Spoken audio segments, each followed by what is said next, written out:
Google celebrates Sojourner Truth, but who was she? February is National African American History Month, a month that is dedicated to honoring the contributions African Americans made to the American society.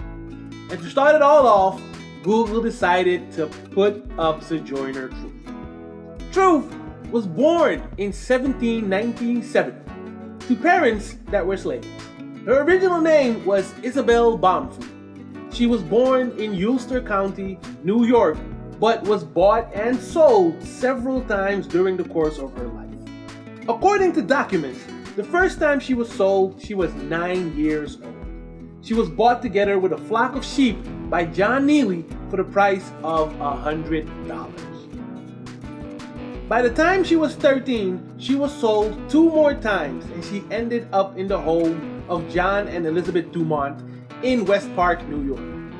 Truth was connected to another slave and had 5 children in total.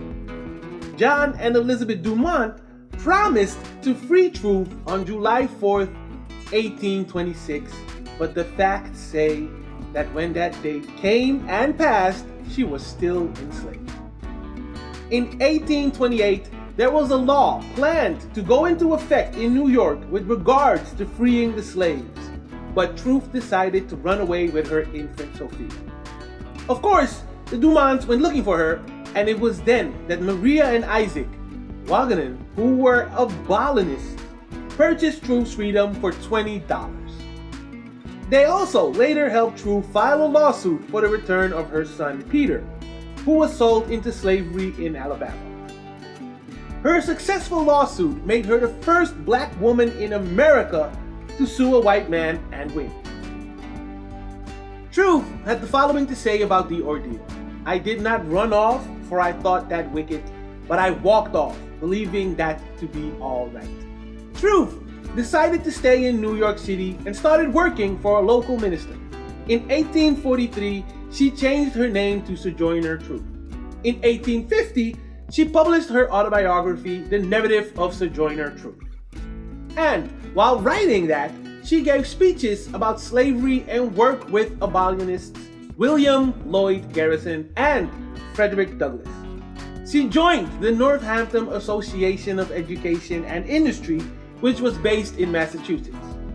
And in 1851, the Ohio Women's Rights Convention, where she delivered her most famous speech.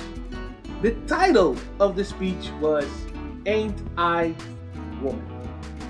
In the speech, she used her own stature and being female to challenge the notion of racial and gender inferiority and inequality. She also helped recruit soldiers for the Civil War and collected food and other supplies for black refugees.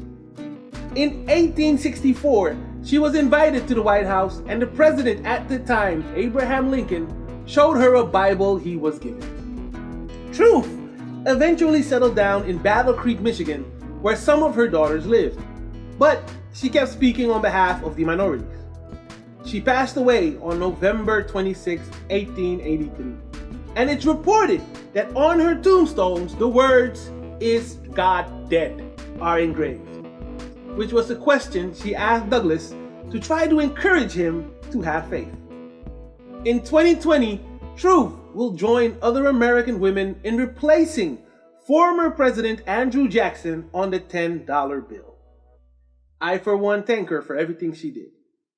Thanks for watching. Don't forget to subscribe and hit that notification button, and be back tomorrow for some more news.